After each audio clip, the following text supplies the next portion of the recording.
podcast in the history of podcasts. You are watching Wrestling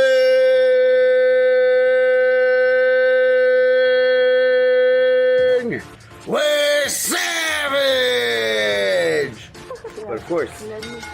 Pedigree, 1, 2, 3, proud to you live as a champ. A last ride straight to hell, a tombstone, a choke slam. Here to give it to you raw. This is Wrestling with Savage. Smackdown, hold the title. This is Wrestling with Savage. What?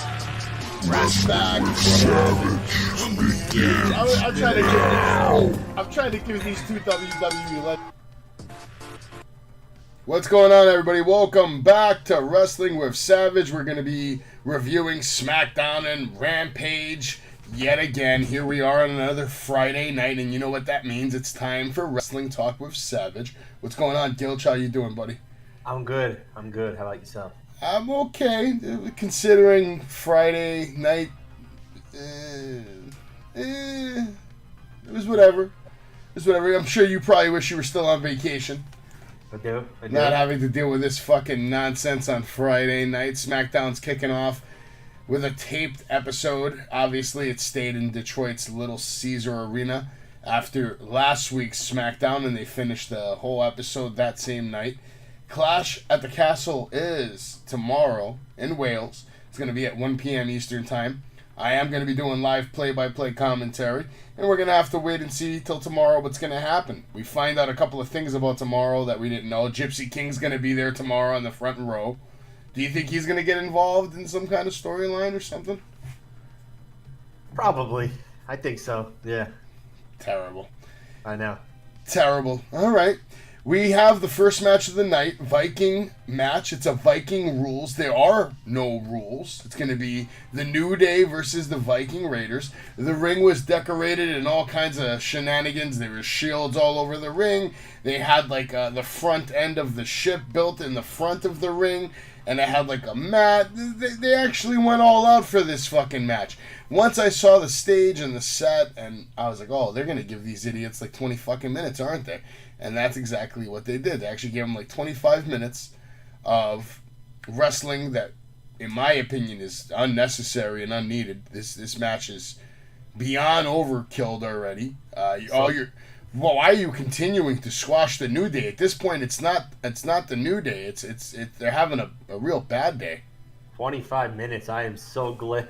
So glad I told you I have SmackDown sitting on my DVR, so I know there's 25 minutes right there to fast forward through. I mean, I'll just read off some quick notes. Eric and Woods fight on the outside. Ivar climbs the top rope as he does a backflip, but Kofi moves out of the way. Kofi with a splash off the top rope. Woods walks the ropes and he lands that elbow drop that he likes to do, that ring walk springboard elbow. It was pretty deep, too. That was actually a good-looking spot. On to Ivar.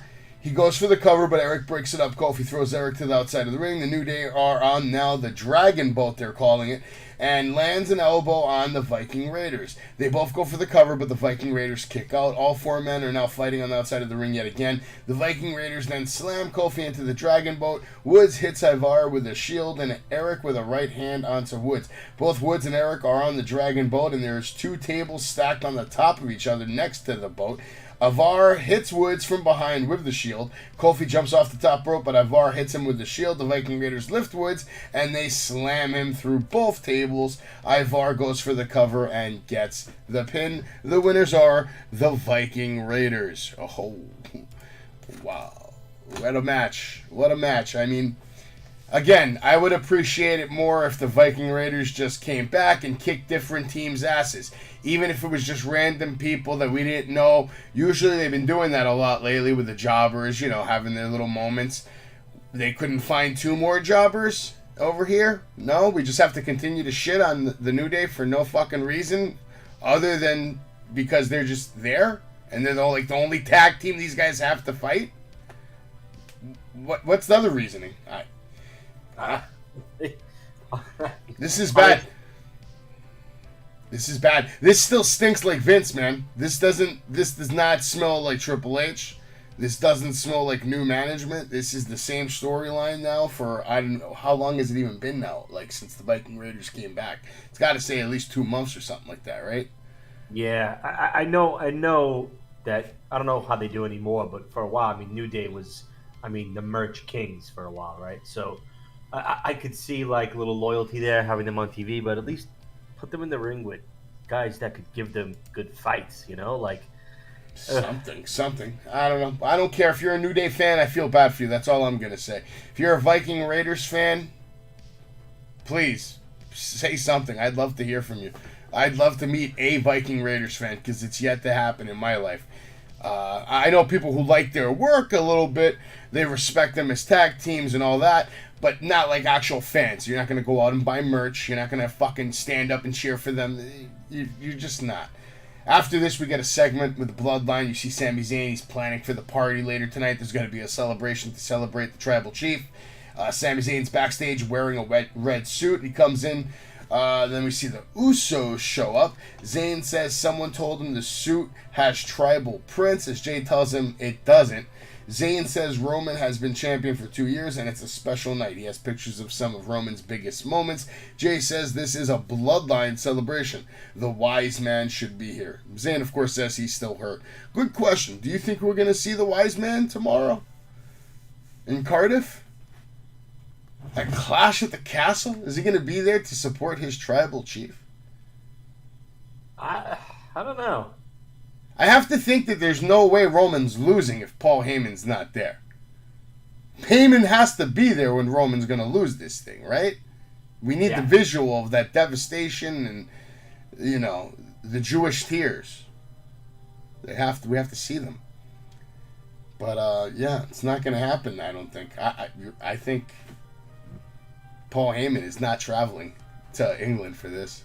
Staying home, enjoying his Labor Day fucking weekend. I'll tell you that. Probably having a good old-fashioned New York barbecue. Eating unhealthy food. Doing what Paul Heyman does best. After this, we get an interview with Shayna Baszler. At least I think it's going to be an interview with Shayna Baszler. But she's interrupted by Liv Morgan. We cut to Kayla. She introduces Shayna. She tells Kayla she will be the SmackDown Women's Champion. She's going to make Liv Morgan suffer at Clash at the Castle. She is going to tear her apart limb from limb, and then in comes Liv Morgan as they go face to face. Liv says she is not afraid, and at Clash at the Castle, she will not tap out. She says she is going to rip Shayna's arm off in a very serious tone. All 104 pounds of her are going to just annihilate Shayna Baszler. I believe it. Don't you, Gilch? Aren't you a believer? You're a Liv Morgan fan, yeah? Oh, no. Or is that Jay? That's not me. It's definitely not me. Definitely not Jay. But if she was on NXT, you better believe he'd be fucking cheering her ass on. Now we get a promo that's going to lead into a match. We're going to see Karrion Kross with Scarlett. He says a moment in time can mean a lot for things. For Drew, he has a moment tonight to reflect on the beating he got last week. For Roman, he can commemorate being WWE Champion for 2 years. And for his opponent, Gulak, he is going to have a moment that will haunt him for the rest of his life. Timelines are about to change. TikTok. Before we get the match, we have to suck off Roman Reigns just a little more. Another video of Heyman talking about the Tribal Chief and just how glorious he is. And then we're going to get into the match between Karrion Kross versus Drew Gulak. The bell rings and we are underway. A forearm and elbow by Gulak followed by chops to the chest. Gulak with the hard chop to Karrion Kross. Again and again, Karrion asking for it. Telling him, give me more. Fucking hit me. And Drew Gulak is hitting him, man. Lighting that ass up. Karrion Kross eventually gets very fucking upset. Gulak runs to the ropes, but Kross with the big boot. Elbows by Kross as he slams Gulak onto the mat. Kross with the cross jacket as Gulak taps out. Your winner, obviously, Karrion Kross. Looking bigger than I remember him. Looking like he gained a little weight in, muscle and size in general. Scarlett right next to him looking fantastic. They're walking out absolutely shitting on poor Drew Gulak, man. I'm not going to rate it, man, because it was too quick. It just was. Like, the whole thing lasted maybe 3 minutes, tops. And, he's in and out of the ring. That was it. Did you miss this one? Yes. Okay. You didn't miss much, man. And honestly, I would have saved his debut for a live show. I really didn't think this was another necessary match just to get him in the ring on a taped show that happened last week. Crowd didn't seem to be in it. I'll be honest with you, half the fucking arena probably doesn't even know who this guy is. Let's be real. Yeah, you're right. Yeah. I mean, it's going to be some time before you hear a consistent cheer from, arenas around the country and around the world. So, either way, he still looked good. It's Karrion Kross, so if you know him, you know him. If you don't know him, you will soon. TikTok. Next, we're going to get another video package, because why not? Let's just suck off Roman Reigns one more time. We're going to just show more of his greatness, more of his road of glory over the last 2 years. And then we're going to get into a segment. Ronda Rousey's final judgment up next on Smackdown Live. Out comes Ronda Rousey to the ring holding a piece of paper. She says she has a statement from WWE Global Headquarters regarding her suspension, and she can't think of anyone to have with her other than Adam Pearce to read it out loud. Out comes Adam Pearce as he tells her it was never, personal. Ronda says, he called the cops, he got her arrested, it seems pretty personal to me. He tells her that, there's protocols to follow. And if it was up to him, he would have fucking fired her. She has him read out the letter. Long story short, the letter states that she is in no fault of anything criminal, that, her being arrested was excessive, and that she is immediately to be reinstated. Of course, Adam Pearce is now very upset that she's being reinstated like this. He goes off on a rant. He wishes that someone from the office could do his job. And while he's proud of the job he does, he is not proud of the people undermining him. He says he does not have a problem with the board of directors, but he has a problem with Ronda Rousey. She walks around like she runs the place, and if it doesn't go her way, all hell breaks loose. You're a danger to this business. You're a danger to me. You're a danger to the roster. He says he calls her the biggest bitch he's ever met. Ronda drops her microphone and says it was unprofessional. Adam says it's unprofessional. He takes it back. But Ronda now with the arm bar on Adam Pearce. That's how that segment ends. Adam Pearce actually did a pretty good job talking shit to the fans. There was a heel turn tonight. He actually told the fans to shut up. Legitimately telling them to shut up. He was actually getting heat, getting boos. So it's nice to see Adam Pearce maybe develop more into a more diabolical kind of manager, general manager of sorts. I could see Triple H trying to work with him, maybe. Somebody's working with him. Next, Eric Bischoff? I don't think he'll be Eric Bischoff. He could try. I mean, if he can be better than John Laurinaitis, that's a start. So he's better than John Laurinaitis, so I'll give him that. He's also better than that fucking laptop we had a decade ago. You remember that thing? My God, those were the good old days, right? Where you never knew what the fuck was going to happen. Yeah, how did that end? That's a good question. It just ended one day. I think who broke it? Somebody broke the fucking laptop. Yeah, there was supposed to be, there was plans for it to, be somebody. Yeah. I don't remember it. It was either Cena, Jericho, or maybe The Undertaker. I could be wrong. Somebody broke that fucking laptop, and that was the end of that whole thing. It just went away. Yeah, that was like a bad storyline that ended in a bad way anyway, because we got nothing brutal. from it. That was around that time frame where Michael Cole wrestled Jerry the King Lawler at Mania, and he had his little tights on, you know what I mean? Oh my God, what a disgrace to WrestleMania that was. That's a terrible story. A good story that should have had a good ending and ended up having a terrible ending was Mr. Hornswoggle. McMahon's son? His bastard son? Yeah, I mean, everyone reported that it was going to be, Kennedy, and that was going to be his fucking push finally, and then they did the Hornswoggle thing, and we know everything that happened with Kennedy. That was just a fucking whole waste of a whole, They were telling that story for like almost half a year or some shit like that. What a fucking waste. Anyway, now we're going to get another segment backstage. We see Sami Zayn yet again. He's got his red suit on, but this time he's got a little message from somebody. Somebody hands him some black roses, and it says delivery for Roman Reigns. Zayn then starts to cough, and he reads a paper that says TikTok.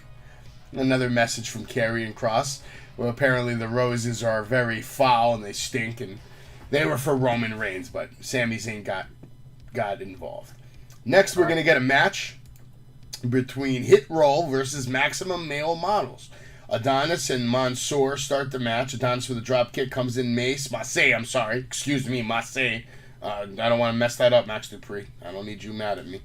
Out comes Los Lotharios as B-Fab knocks them away. Mansoor hits Adonis from behind. Mace is tagged in as they double team him. He goes for the cover, but Adonis kicks out.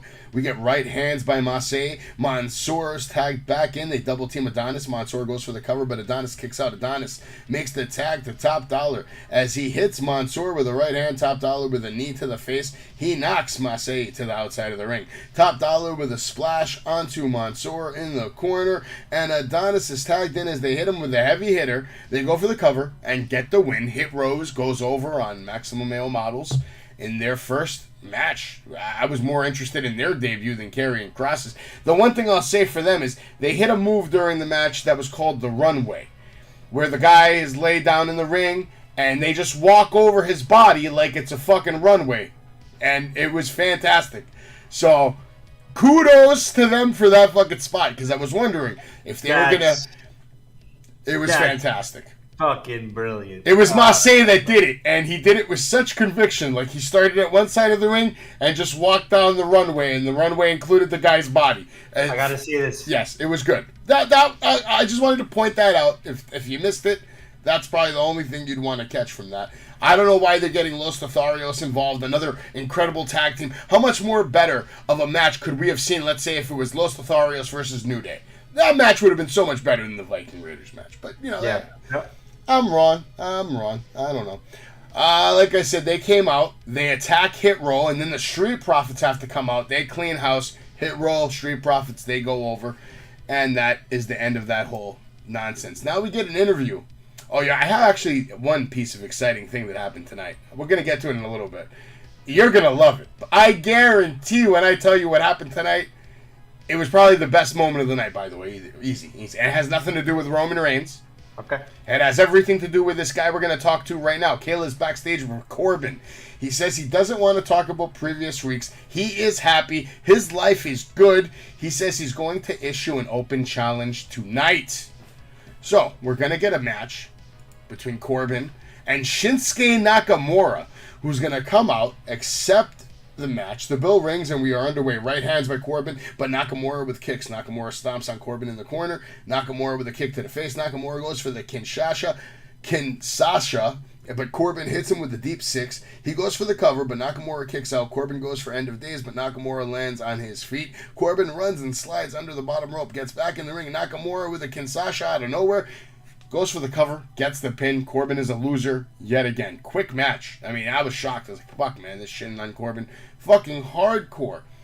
Then we get a video package reminder of the new women's tag team champions real quick. They're just to remind us who they are. Raquel Gonzalez and Aaliyah. And then we're going to get into this segment, man. Big time fucking segment that we got to see. Corbin is now leaving the arena, okay? They have the camera on him hard. He's leaving the arena, looks very depressed. Who do you think pulls up in a giant BMW limo to pick up Corbin after rolling down his window and asking him, "What the hell is the matter with you, man? Get in." Who? I'll give you a hint. It is a WWE legend. It is a former WWE champion, someone that even main evented WrestleMania with someone named John Cena. Who? I'll give you about 10 seconds, 20 seconds. Give me anything. Not The Rock, right? Think bad guy. Think heel. Over the top heel. Main evented with Mr. Cena. He was also Randy, right? He was part of the Attitude Era. He was part of a certain association where they used to get hired to beat people up. Damn! JBL. Triple H, right? Oh, JBL shows up in the stretch BMW limo with the horns on the front and everything. So I don't know what this means, but Corbin looked ecstatic. And he got in the limo and they rolled off. Do we have a new manager for Corbin? JBL? I love it. Because that smells like gold to me. Gold. JBL knows how to get gold. Wouldn't want a character change for... That's what I'm saying. Could this finally be the change that Corbin needs to just change his career now into the positive? A new light. And JBL's funny, too. He's a funny fucking guy. So I think they can have, like, some gold-ass fucking segments. I'm very curious to know what JBL, his involvement's going to be in the career of Corbin. Is it going to be minor? Is it going to be just like a little short influence kind of thing and then he just takes off running? Or is this long-term for a while now? Maybe he's going to just be a manager now. Yeah. I don't know. But I figured you would appreciate that because, you know, I think we're both Corbin fans. So hopefully that goes somewhere. Now we're going to get a match. Match of the night for sure. Hands down. Ludwig Kaiser versus Butch. Ludwig is with Gunther. Butch is with Sheamus, Rich Holland. Butch, of course, coming out with Pete Dunne gear. Full Pete Dunne gear. All right? Oh, NXT Pete Dunne gear. It was awesome. Really? Yes.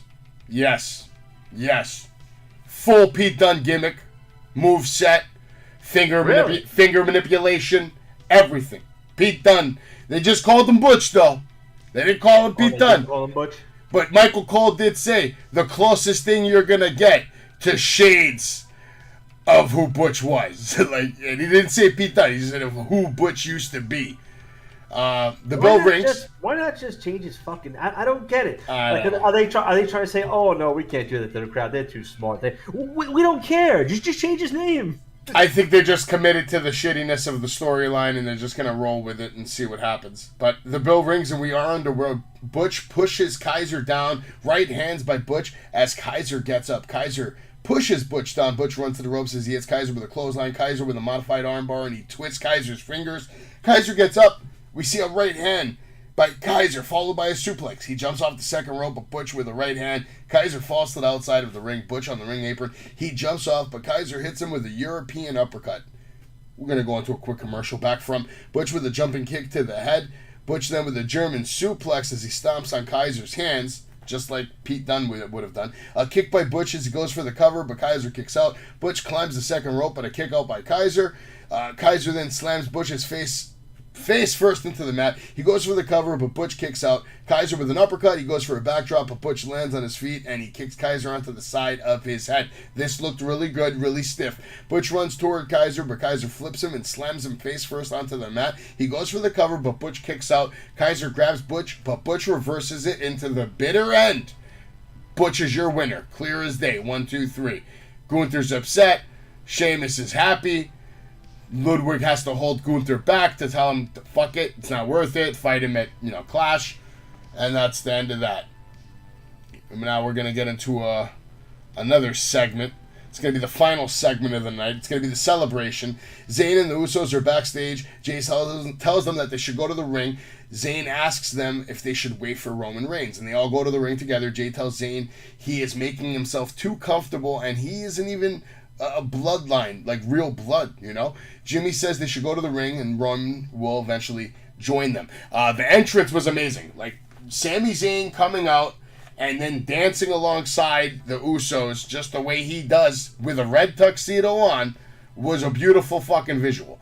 Then we get in the ring. He's about to start talking. Jake cuts him off. He starts hyping up Roman Reigns because he's like, he's my cousin. Shut your ass up. So every time Jay says something, Sammy has to respond like, yo, yeet, yeah, so we go hard. Yeah, he was going fucking in. Then we see the black SUV show up. Everyone's happy because Roman's here. Roman gets out of the SUV, gets Claymored in the fucking face. Drew McIntyre comes out to the ring, destroys everybody, shits on Sami Zayn, shits on the fucking Usos, grabs the mic, tells Roman that he's going to kick his ass tomorrow and become the new undisputed champion, and that there's no way that he loses tomorrow in Cardiff. And that's the end of the fucking show. I mean, are you surprised? Sounds like the typical Smackdown. So you didn't really miss much. You definitely would have enjoyed the JBL little segment. I can't wait to see. That's cool. Yeah, Cool. that's something different. And now we're just getting to Rampage. Rampage had a lot of action going on.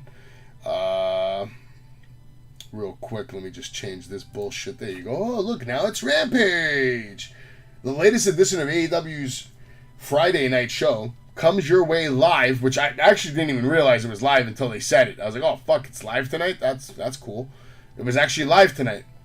You sure? 100%, yeah. I know he said it's live, but he said that many times before. All the reports said that it was live tonight. Oh, wow. I'm not going to prove I'm saying 100% it was. I don't know. But from everything I read, from the broadcast, it was live.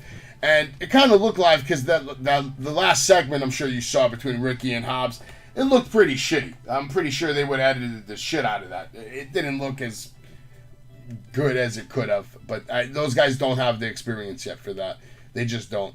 We're going to open up the night with a match between Best Friends with Orange Cassidy versus Hangman Adam Page in the Dark Order. Danhausen's in the ring trying to curse Hangman, and the ref kicks him out. Page and Dark Order defeat Orange Cassidy and Best Friends to advance to the final tournament match at All Out. There was a lot of comedy bullshit spots early on with Danhausen being ejected by ringside, Dark Order copying the Best Friends hug, Orange Cassidy scaring John Silver with his lazy kicks. Things then got serious after that, with Page getting double chokeslam through a table on the outside. Silver kicked out of the pin of Cassidy's beach break. Cassidy landed the assisted pyramid splash on the Dark Order, but the pin was broken up at the last second. Page nailed Cassidy with Deadeye, and the Best Friends broke up that pin attempt. Best Friends hit a spike strong zero on the outside on the Dark Order. Page missed the buckshot lariat, walks right into Orange Punch. John Silver rolled up Chuck Taylor for the 3 count among the chaos. Eddie Kingston then cut a promo after this against Tomohiro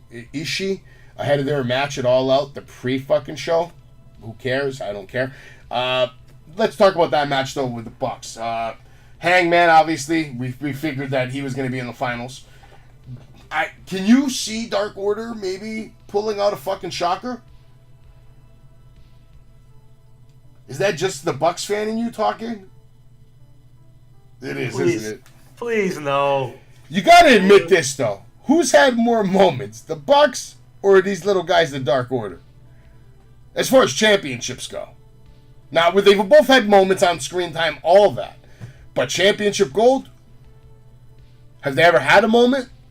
The Bucks? No, man, the Dark Oh, Order. all right, yeah. I think you were saying the opposite of what you were saying. No, the Dark Order. No, the Bucks have all they do is win gold. Yeah, right. That's why, like, do you think it's impossible that maybe the Dark Order would get that accomplishment under their thing? Like, at least, we were the first trios tag team.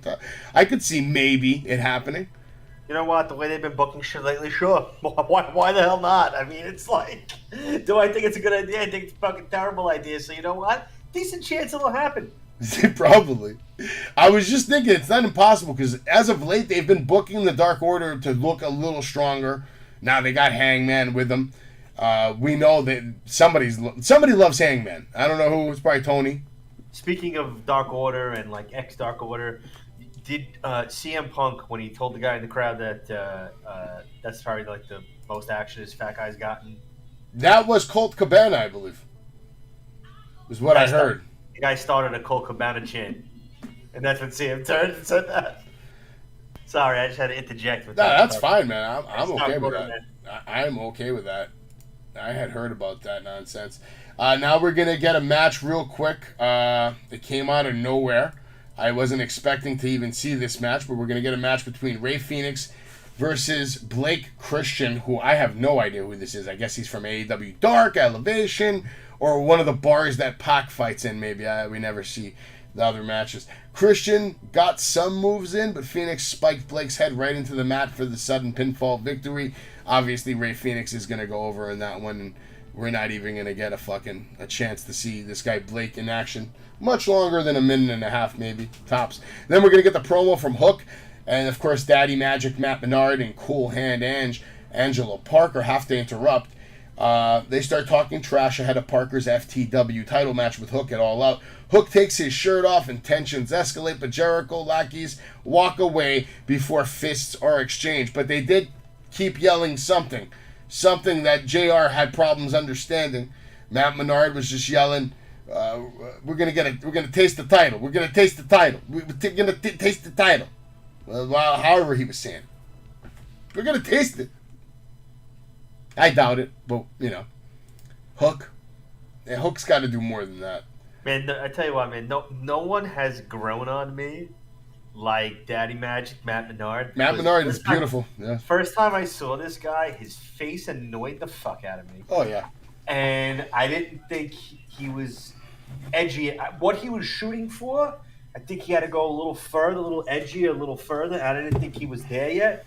And Jesus, man, every time he talks and then putting him in the JAS almost as like designated spokesman when Jericho's not talking. Yep. This is like the best version of this guy. He's so good at what he does. I started liking him when they had that brawl in the arena and there was that spot with the ketchup and the mustard and like the way they were like, I think he was fighting Moxley and I don't remember who he was. They were all fighting each other, 5-on-5 match or some shit. But his fucking spot, like every time he knew the camera was on him, my man went fucking hard. Like he was hitting hard, he was jumping hard, he didn't give a fuck. I was like, oh shit, this guy, he's money, maybe, this guy. He can perform.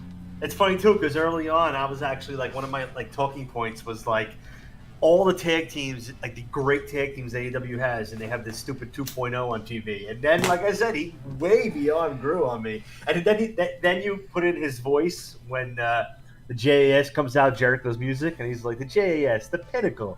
Just all the little subtle touches with his character and what they've done with him are like so perfect. They fit him perfect like a glove. He has a future. I almost like I said, when they added his voice to that, I just cracked up because the pinnacle, sports entertainers. His voice, dude, you can't even do his voice. Like no one could do that. No, there's no way anybody's doing that voice. We're going to get a match right after this. Sammy and Tay versus Ortiz and Ruby. I could have done without this match. We're getting it. Not only did we get it for a second time, but now we're being told we're going to get it for a third time at All Out. And now it's going to be for the titles. Okay, sure, whatever. They're not even AEW titles. Like, who cares? I don't care about these titles. I really don't. It's not like there's a whole bunch of different mixed gender tag teams that they've been hyping up to give me any kind of excitement for this title. Like, basically what you're telling me is these titles exist and these are the only two teams you have to compete for them. Right? Like, that's all you're telling me by this. I can't take it seriously. If anything, I feel bad for Ortiz and I feel bad for Ruby because I don't think they're going to take the titles off them. I just don't. But they did get the win tonight. So it's a tit for tat kind of thing. They won. Sammy won last time. Tonight, Ruby got her victory. Whatever, man. That match came to a finish after Ortiz neutralized Guevara with a suplex, leaving Mello there to be rolled up by Soho for the win. Soho made it clear she wants the titles and she's gonna get that match. What'd you think of that match? Would you rate it? Right? I thought it was a joke. Like I can't rate that shit. Not only that, man, has anyone fallen so far from grace in the last 6 months? Like Sammy? Sammy? No. I mean, This guy was main eventing Dynamite. He was putting on. He had, he literally had match of the night almost every week for the. I mean, he goes overboard sometimes. People criticize. Right. He had match of the year matches, man. Yeah, right. Last year. Like me and you both said, if a guy wants to jump off a fucking ladder, let the guy jump off a ladder. They're adults. If he does what he wanted, and now.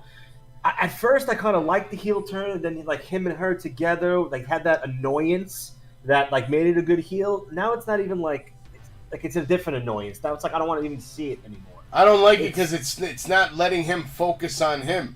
If she was just there as the valet, as the Miss Elizabeth, that's it. That would have been perfect. We're focusing on Sammy's career. He's coming out with robes. He's coming out with feathers. He's coming out with gold. You know what I mean? Like, serious. This right now... you could have went, like, full flare robes on him, her as the valet, even somebody else. What the fuck are we watching? We're watching, like, you ever seen the self-destruction of the Ultimate Warrior? This is like the self-destruction of Sammy Guevara. You might as well book it now. It's been bad. Like you said, match of the year, match of the week, constantly. That match he had with Cody, I think it was last year, that was like a match of the year contender. It was a really good fucking match. Yeah. They cleaned the house. But we've seen him have banger after banger with plenty of people. But yeah, that's a good way of looking at it. Falling from grace is definitely what he's doing for sure. Unfortunately, but we'll see what happens. I mean, I don't think Tony has a clue anymore what to do with half of these guys. That's No, why no. he already lost. Bobby Fish is gone. I think I mentioned it in the messages earlier. Bobby Fish is done. Kyle O'Reilly just had neck surgery, fusion surgery on his neck. No telling when he's coming back. Yeah. Adam Cole, yeah, he's going to come back, but he's by himself. There's that whole storyline, whatever they were doing, it's dead in the water. Unless he can convince Jay White to maybe, bring that whole faction here. There's still that possibility, but that's not going to happen, right? So what does that leave Adam Cole? He's not going to win anything. He's fucked. He's a faction guy. Without a faction, he ain't doing dick. That's the only thing that made his character work. He doesn't look like he can do all this shit by himself, but when he has backup, he can get anything done. Yeah. So, This guy would be getting ready to fucking main event SummerSlam this month against fucking Roman, main event for the title. Instead, he's stuck here, and they, like you said, right now don't have a fucking clue what to do with him. Another guy, Malachi Black, I heard asked for his release. He's done. He's done. He actually came out and said that he did not. He didn't? Debunked. It's been debunked, yeah. Okay. I bet you he's thinking about it, though. Dude, they all have to be. All these guys from NXT that left. He was a Triple H guy. Yeah. Like I said, we were talking about like momentum, right? And this time last year, the momentum for AEW was still maybe a year and a half ago. Momentum was through the fucking roof. Every other, not even pay-per-view, every other Dynamite, we were like, who do you think we're going to see? Who do you think even as late into the year as when we seen, I was at the Atlantic City show when Keith Lee came out. Like, even that was a huge, like, oh, Keith Lee. So the momentum was just flying. And then with, some people being upset and then Triple H coming in the other one, it's like, it's not even a question anymore who to sign with if you're a free agent. What's crazy to me is how does Triple H go from having a heart attack, being in a state of condition where they said he was close to dying? Yeah. So he's in a condition where he's close to dying, but now less than a year later we're gonna give him all this responsibility. Something seems like bullshit to me. I don't think he ever had a fucking heart attack. There's no way you're gonna give a guy who just had a heart attack and all this fucking medical shit, and now you're gonna give him all this responsibility. I don't know, man. Seems fishy to me. Be a fly on the wall in that fucking building, like the board meetings, like to know who's on, because that shit's like fucking like the board meetings of like Secession, like who's on whose team in there, who's a Triple H guy, who's a Vince guy. Must be fucking wild. Did you see the recent pictures of Vince McMahon working out at a Planet Fitness? I did not. Yeah, apparently he's not allowed to use the WWE workout facility. They don't want him there. Yeah. So he's at Planet fucking Fitness. It's so funny, dude, because if he legitimately just quote-unquote retired without, like, the allegations, or if he said I'm stepping away, it didn't matter if you ever saw him on TV again. You knew that behind the scenes, he's pulling the strings. This might be the greatest thing to happen to us, because with everything he's done, the board of this publicly traded company, they don't want any input from him at this point. Nothing. It's just like, take your money and go away. And to the point where, like, if they find out maybe he's still doing something, I think they could fire everybody. Yeah. Clean sweep. Crazy. And we, the wrestling fans, have actually benefited because the product's been a lot better. Yes. We'll see how long that's going to last, though, because, in my opinion, it's on its way up, and it will reach a peak. And we will have some kind of new era that we'll be talking about in 20 years. Like Ruthless Aggression, Attitude, New Generation, Golden Era. There's going to be some new era now. I don't know what the fuck they're going to call it. Don't really care. But how long is it going to last? Eventually it's going to go back to a dull product because either lack of stars, no new stars. Something always happens. Golden Black era. Maybe. That's not bad.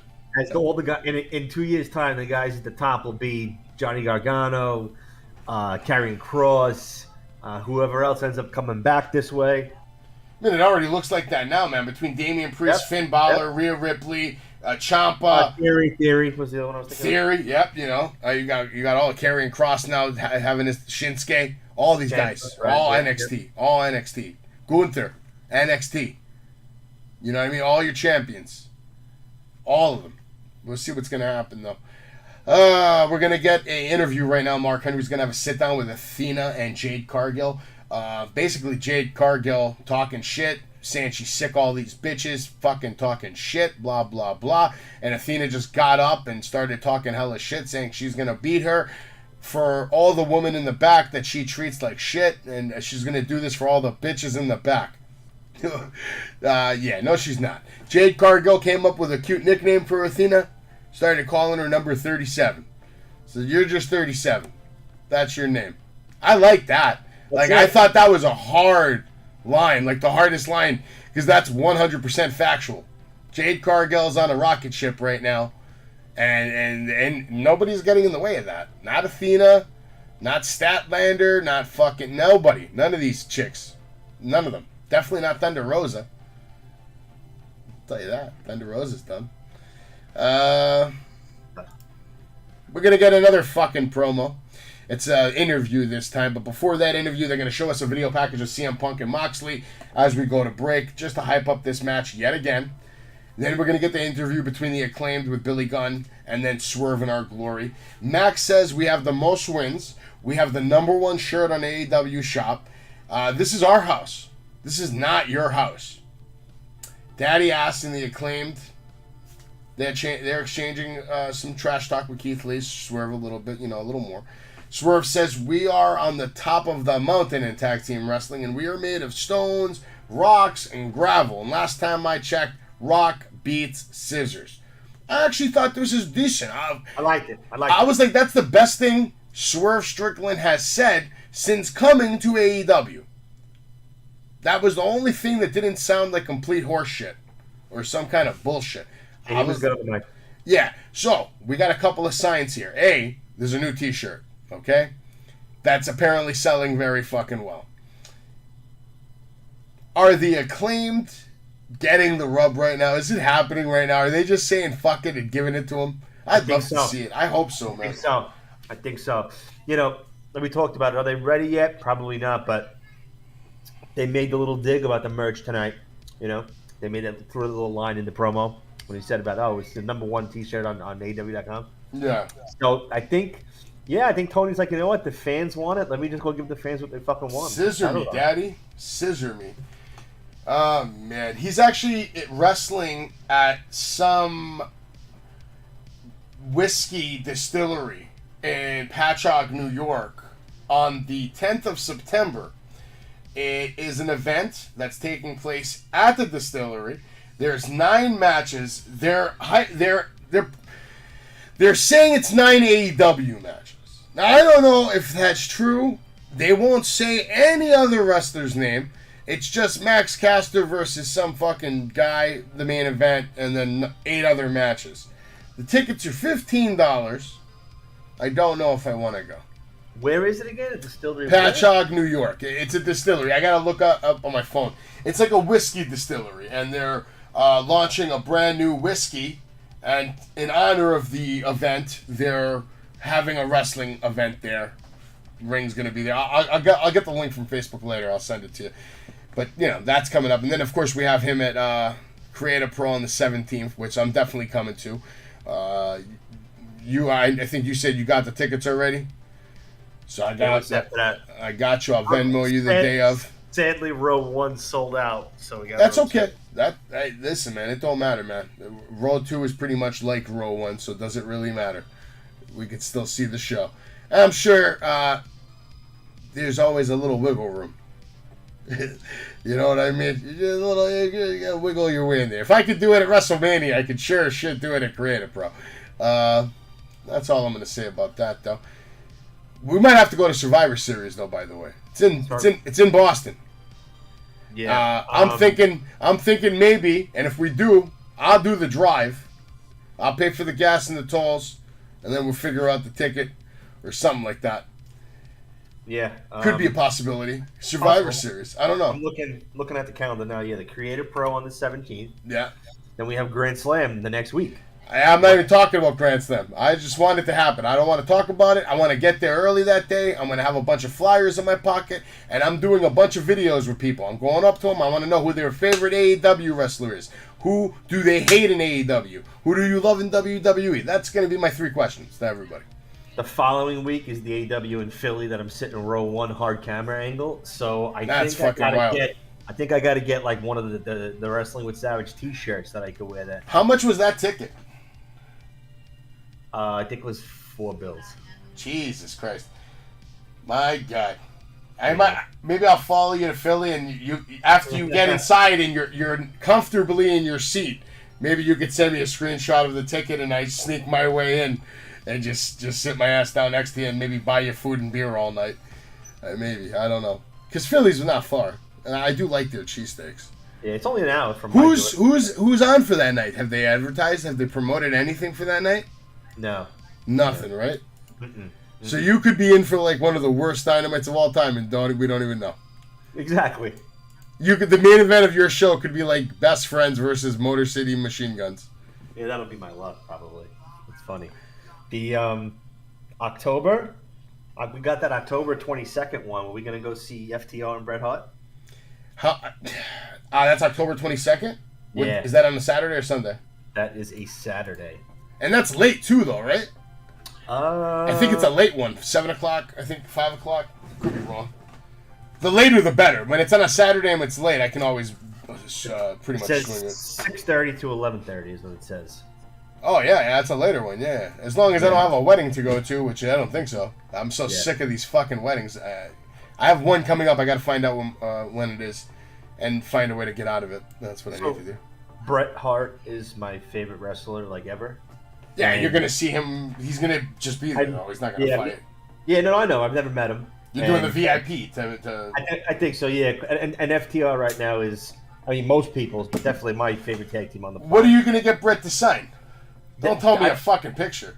No, I'm gonna get something. I don't know what yet though. Yeah, you're gonna piss me off if I keep seeing you take all the. You're gonna meet all these fucking people and then just get these pictures. And if that's fine, get the picture and something else, man. Don't fucking waste the opportunity. Yeah. Especially with Bret Hart, man. You need to. What you need to do is go on eBay and find his most expensive fucking toy, and get him to sign that shit. Okay. Because like his signature is automatic. Like if you add it to a toy, it's automatic like extra $150, $200, $300. But if you go out of your way and get like the rarest, let's say the rarest Bret Hart toy, he signs that shit. You put it in the case and then you get it graded. You know, your little girl can pay for a car for that maybe in fucking 10 years. Wow, that's wild.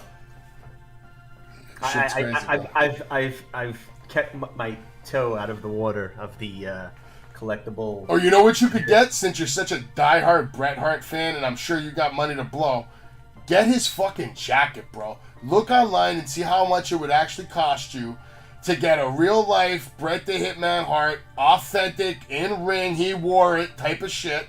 And then when you build your little man shrine, you can have like a mannequin. And you build like the actual fucking Bret Hart outfit. Like first you get the jacket, and then in a couple of years, you know, you buy one of his tights. Then you get the boots. I'm sure, or maybe you look for his boots. Boots are usually easier to get than the jackets. The jackets are in the thousands probably. The tights, you could probably find a pair of his shitty stinky tights for $400, $500, and then the boots are going to be in the range of $300 to $1,000 if you can find his actual fucking boots. Because I was going to buy Hulk Hogan's boots a year ago, and I was going to buy it from the shop, his actual shop. He was selling them for $450. Signed, too.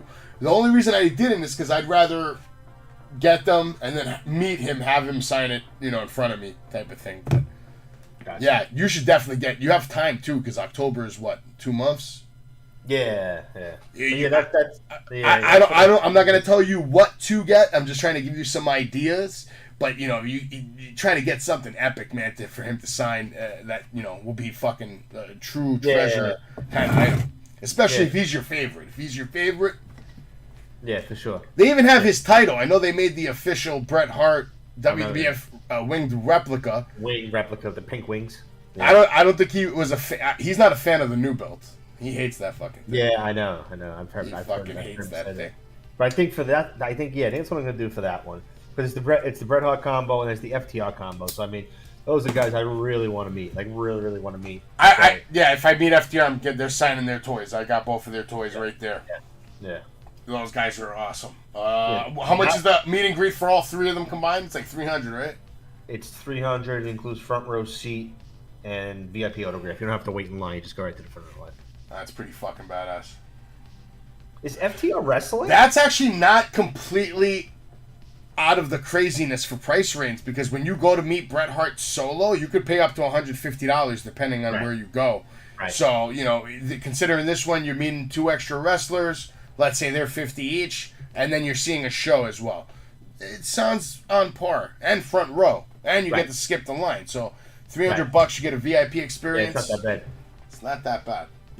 It's not. And who else is there that night? They didn't say anybody else, right? Probably gonna be a bunch of AEW guys if FTR's there. I would think so, right? Let me see if I see anything else. A lot of those low key wrestlers, they're gonna follow around FTR like puppies. Yeah, you're right. They're gonna follow FTR around like puppies, man, and probably do a favor for the show, work cheap, Yep. Yeah, that's that one. I didn't buy that yet. And then we have, I don't know if you want. Actually, this is another question. This brings up something interesting. November 3rd, I bought 2 VIP tickets for Control Your Narrative in Brooklyn. Oh God, yeah, but there's no carrying, there's no Braun Strowman. It includes a combo with Strowman, EC3, front row seat, and it was like maybe like 150 or something like that. But now the question is, what happens to CYN if Braun's not here? I don't know. That's a good question. I think if he signed with WWE, then that's it. He's done with the creative narrative. He can't do any shows. Right. It's over. So you should be able to get a refund. So he was I would still probably go see the fucking show. Yes, but you shouldn't pay $150 for someone you're not going to fucking meet. EC3. So what? Tell them, all right, I want back half my money because half the stars left. Yeah. That's interesting. No, I didn't even really I'm just thinking about it now with Strowman, Who knows if it's even true about Strowman, though? I mean, these are all like internet rumors that he is now signed and he's going to be on Raw. We didn't hear anything from WWE that he's back, so maybe he's not. Right. I mean, I thought Malachi Black really fucking wanted his release. Apparently that's a lie. So, I mean, I don't know what to believe half the time. That's why Jay drives me nuts, because he believes anything he reads. Like, it could be from the National Enquirer. He's like, it happened. It's real. So I don't trust anything I read on the internet too much, but yeah, that's a good question. If he's gone, their whole thing is gone, right? Like, who else does EC3 even have to fight? That's a good question. Like, wasn't Braun like their main event guy? Let me check right now. Yeah, it was Braun. Braun, EC3. Kid Flip Gordon's a good wrestler. I don't know if you've ever seen him in the indie circuit. His name sounds familiar. I don't know if I've ever seen him. I'm not gonna lie to you. He's been around. I saw him at Northeast at Six Flags, and like the crowd was into the guy. Like they knew him. He's good. Psycho Boy Fodder. I never heard of this guy. Rising Sun Weston Blake. Primetime Dante Smiley, and another guy named Project X. These are the guys on their front posters. So. Yeah. It's just wild how many different wrestling events that are happening. It feels like there's more happening now with wrestling than ever in its entire history. Like, I can't remember a time where, like, you could look at the calendar and there was something to do and somewhere to go, like, 10 times a month. And you know what's helping this? The ability to book it, because people are going. And you know why people are going? Because these wrestlers that they turn on their television on Wednesday and Friday, and they see them on national TV in an arena with 17,000 people. Oh, they're fighting at the Knights of Columbus down the block for me tomorrow, and I get to meet him beforehand for like $30. So that's why you see all these indie events are getting packed. It's a great thing. Yeah, no, it's awesome for AEW. It's actually just awesome for wrestling fans. Yep. I mean, more than anything. Real quick, before we get back into some more random wrestling talk, we're just going to see the segment FTR Wardlow. FTR Wardlow are in the ring for a promo. Dax Hardwood starts explaining why his trios matches at All Out mean so much to him. Out comes the Motor City Machine Gun, Santam Singh, Jay Lethal, Sanjay Dutt for the interruption. Hardwood prompts the audience to chant asshole at them. Dutt refers to Hardwood's 8-year-old little brat, which sets Dax off. He has to be restrained as the segment comes to an end. Motor City Machine Guns were talking some shit, saying that they're the most, I guess, respected tag team in AEW, blah, blah, blah. They've been doing this for 20 years. And I didn't like that Wardlow didn't even say one word. Not a word. Like, not even one word. Did he even have a mic in his hand? I don't even... I don't know, man. I love FTR, but I don't think they none of this needs to be happening. This whole and you know who's also not happy about it? Wardlow. I don't know if you read that interview. I could see the look on his face when the Motor City Machine Guns were talking. He looked miserable out there. Yeah, it was I won't go into it too much, but he just said that he told him how bad it was to work with MJF and how that shit pissed him off. And then he said, yeah, you know, my run has been underwhelming, you know, for the most part. I powerbomb a guy 7 times and step on his chest, you know, when I could do a lot more. So I was like, oh, shit, when he said that. So, you know, he wants to be able to do stuff. I mean, we've seen him with the send time. Like, let's see this kid work. He's basically like filler content at this point with the title. Yeah. He just comes in and they put him in this match, they put him in that match. No real substance, no real storytelling. And, of course, the most important part, no real challenge. How is his character supposed to grow in the ring as a wrestler, right? Because he doesn't want to be just like a Goldberg. He said it. He wants to be like a technician even. He wants to get in the ring and have matches. You got to build this to Wardlow. Jesus. What's his name? Who, Keith Lee? I didn't think of Keith Lee. That's a good one. It was one or two guys I was thinking of off the top of my head. Hold on. I got to think again. Go ahead. There's a bunch of guys that he could be fighting that are, you know, much better in the ring opponents that could give good matches, still lose. Miro.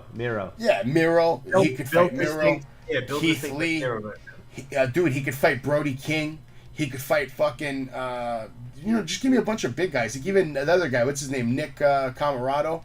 Yeah. Big boy, put him in a ring with him, you know, have like a 10-minute fucking squash match, but, you know, make it a little more like brutalizing. Like, you know, he's a big guy. You're not just going to power bomb him and beat him, you know. Stuff like that. They could do so much with him, but they don't. They don't. Now we get Squash Morrissey. Now we get an interview real quick. Mark Henry interviews Ricky Starks, QT Marshall ahead of their match, main event match. Mark Henry interviews them. Basically, Ricky has locked the rest of the factory in their locker room, forcing QT to go at it alone. QT falls for the bait, looking to unlock his allies. Starks then ambushes him and drags QT to the ring to begin the match early. Actually, it was QT that was dragging Ricky, and then Ricky turned it around mid-arena, stood up on the barricade, did his stupid little pose. They went in the ring. They start their match. Ricky Starks basically defeated QT Marshall. Marshall tried to cheat his way to a win with boots on the ropes during a pin, but it didn't work. A couple of the factory guys managed to make their way ringside. Starks is hit with a diamond cutter after getting rid of them, but it's not enough for the 3 count. Starks then spears QT in half and hits his finisher for the pinfall victory. Powerhouse Hobbs then storms to the ring after the match. There is a pull-apart brawl between Hobbs and Starks in the ring, and then, of course, Bryan Danielson has to show up at the commentary table for a stare-down with Chris Jericho while officials struggle to keep Hobbs and Starks away from each other inside the ring. I thought that shit looked terrible, the whole Hobbs-Starks. They should have just saved it for the fucking pay-per-view, because it looked like they were just trying to not hurt each other. You know, they weren't really hitting, they weren't really connecting. They didn't make it look good. And I think the only good part of that is when Ricky was standing atop one of the barriers there, and he did his pose. Yeah. That was it. Yeah, I thought this was unnecessary, and like these guys don't have the experience yet in one-on-one big spots, building up feuds, working on these kind of like these are the kind of segments you see guys like Brock Lesnar, Roman Reigns, Drew McIntyre, you know, these big Goliath motherfuckers that are being held back. Here we had 3 guys holding back Ricky, and then 2 guys and 1 girl holding back Hobbs. Are you serious? First of all, there should be like 5 people on Hobbs just because of the size difference. You know, if you're gonna try to make it look like something, then make it look good. I just hate when they try to make certain things look like stuff, and it ends up suffering and looking bad. Bad production. And you know what this show is missing, man? It's real simple what this show is missing. And he's right there on your screen. That's the last time we saw him wearing his red shirt, dropping that pipe bomb. MJF, man. We need MJF. There was a sign, I'm sure you saw it. The guy had the sign tonight. It got on TV. The sign read, "Pay MJF." So I'm praying to the gods. Tonight when I go to sleep, I'm going to say a little prayer to Jesus, baby Jesus, and all the different gods and Jesus. I need somebody to listen to me. So if my God won't, I'm gonna ask all the gods. Do you want him to be the wild card, Joker, whatever they call it? Nah, I don't think he needs that. I mean, I wouldn't mind it. Who wouldn't want to see MJF wrestle? I'd love to see him wrestle. Sure, yeah. I think if he's the Joker and he wins that match, that then gives him like the tool to be able to when he wins the first title, not even to be like 100% clean. Like, he cashes it in, like, guys are beat up. And then after that, you build it to him Punk the rematch, and like he puts Punk out, out for the count. I mean, at this point, I don't even care how they do it. You want to do it like that? You want to do it like that? Do it like that. I don't care. Just get this kid on TV, get me a mic in his fucking hand, and get this kid a title on his shoulders sooner than later, okay? Before WrestleMania, he needs to be the AEW World Champion. He needs to go World Champion. No, don't. No TNT. No. I don't give a fuck about the Dynamite ring at all. Don't care if we never even hear about that stupid ring again. When's that tournament coming up, right? That whole thing's based around him anyway. Yep. So it's not like they're going to do that tournament and give that ring to somebody else. I don't see that. I don't know. But we need MJF. AEW needs MJF, and the fans need MJF. It's been a while. Could be the perfect storm this weekend, though, because there's so much going on in wrestling. Everyone's going to be trying to steal the show. Everyone's going to be trying to, I guess at the end of the day, all these wrestling companies, what are they trying to really achieve? They're just trying to get people to talk about them. Who's talking about us today? What's the number one trend in the world on Twitter? Is it going to be MJF? Is it going to be AEW? Or is it going to be Clash at the Castle, Roman Reigns? Fiend. Do you have any predictions for Sunday besides what we talked about? Anything you're actually looking forward to for All Out? A Bray return. That's about it. I mean... At AEW? Did I say... No, I thought you were talking about Clash at the Castle. For Sunday, for All Out. Sunday. So for Saturday, you want to see Bray return, okay? During the main event? Yeah. Book it. You got to book it right into the main event. Do you think we're going to see Karrion get involved? I think that's more likely than Bray. Yeah, I think Karrion getting involved in the thing is more likely than Bray. Okay, and then he's going to end up going into a feud with Drew. Yeah, I don't see Roman losing right now. I don't see Roman losing now. I don't see him losing until Royal Rumble or after.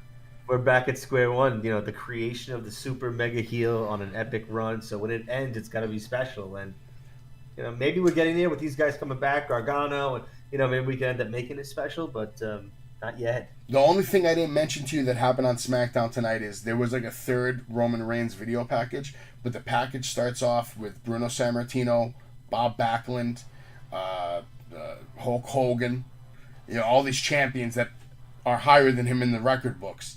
But they're putting them now right next to those names, so that Roman is that guy. He is the only one in history, modern day history, to even come close to having the title for 2 years. So they now they're coming up on year 3.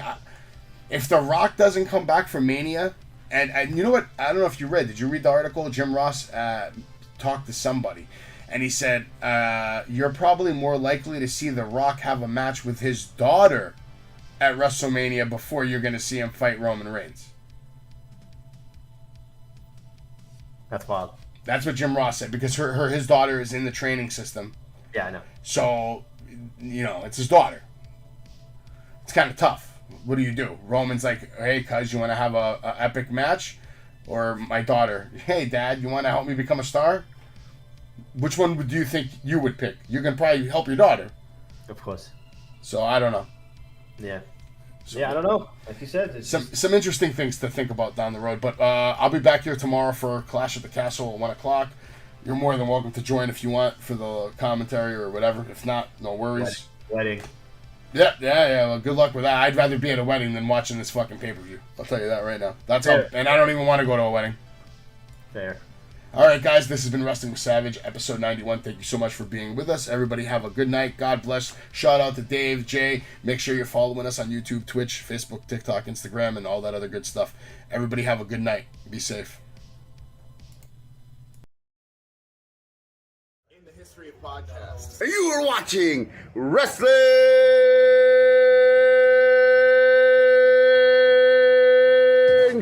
with Savage!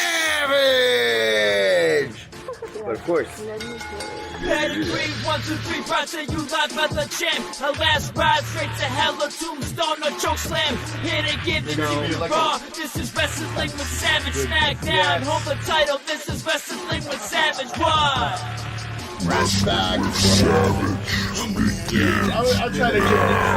I'm trying to give these two WWE legends.